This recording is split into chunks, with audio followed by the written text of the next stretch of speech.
How would you describe, first of all, overall systemic risk in Europe right now? We're seeing growth, it's not bad, but there are risks remaining.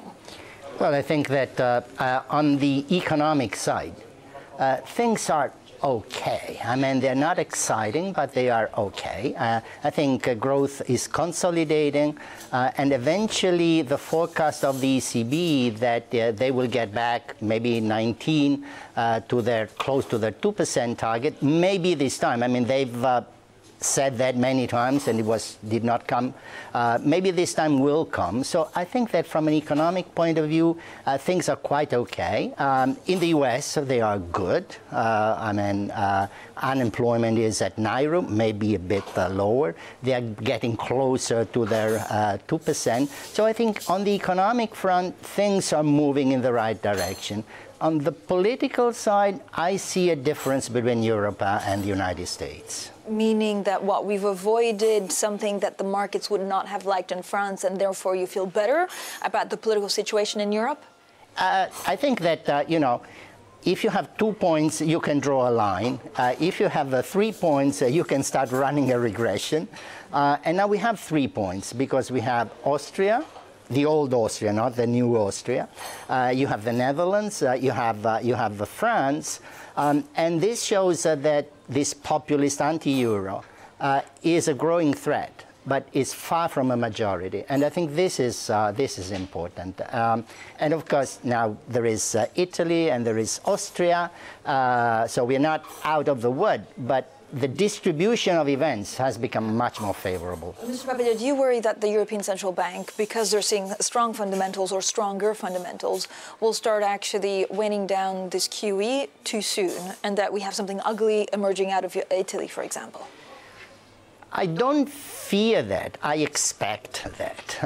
I think that maybe in the autumn of 17, they will say that they will wind down their QE, which would also meet their operational constraints, because they managed to do that, but we know that it cannot go on for very long. So I would not be surprised if in the first half of 18, they would complete the tapering. And then they would use the second half of 18 to move away from negative rates. What do you see the ECB's biggest challenge? Do you expect more integration of Europe because President Macron was elected? He wants to do things on the deficit to give France a little bit more leeway, but this is exactly what his predecessor, François Hollande, tried to do in 2012. Yeah, but I think that things could look different after September, after the German elections. I think that there is ground for a bargain between France and Germany that would help Europe, the Eurozone, and maybe indirectly could also help Italy. And I think that there are 2 levels of bargain, the grand bargain and the small bargain. The grand bargain is, in my view, unlikely, but would have a big impact. And that would be what? The deficits basically being completely loosened? No, I'm talking about really big things. I'm talking about France offering la force de frappe to Germany, or maybe sharing its United Nations Security Council seat with Germany and having something in return on the economic side. So a return of the Kohl-Mitterrand kind of agreement. That is a grand bargain, and it's unlikely. And then you can have the small bargain, which would be more in line with past history. So France does things on its economy, structural. The German concedes something on investment, on flexibility. And this is much more likely, but of course would have much less of an impact. Yeah. We're very busy here on Surveillance. We have phones ringing, and there's always stuff going on in the lobby. Mr. Papadia, what do you worry about Italy the most? I know the banks are being taken care of, but it's been a little bit slow. I don't know if early elections could bring out something again that the markets would fear, which would be part of the 5-star movement. Yeah. Well, I think that unlike the situation that was prevailing in France before the elections, it's not easy to figure out a positive development in Italy after the elections. I mean, basically, there are 3 sectors that have the same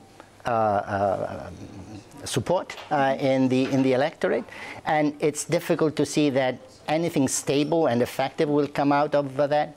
On the other hand, I don't see very dramatic events. Italy exit, to me, is a low probability kind of thing. Why? Because the Italians support the euro?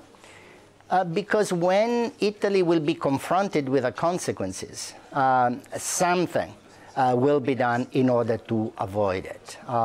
And maybe that will be the Troika coming to Italy. One final question. I mean, wouldn't the consequences also make Italian industries very competitive very quickly? Because if you go back to the lira or something that is devalued, then your exports become very cheap. Well, I mean, this would be a repeat of a sorrow history of Italy before the euro. You lose competitiveness and then you regain it in a moment by devaluation. But that's not the way to run a good economy, I believe.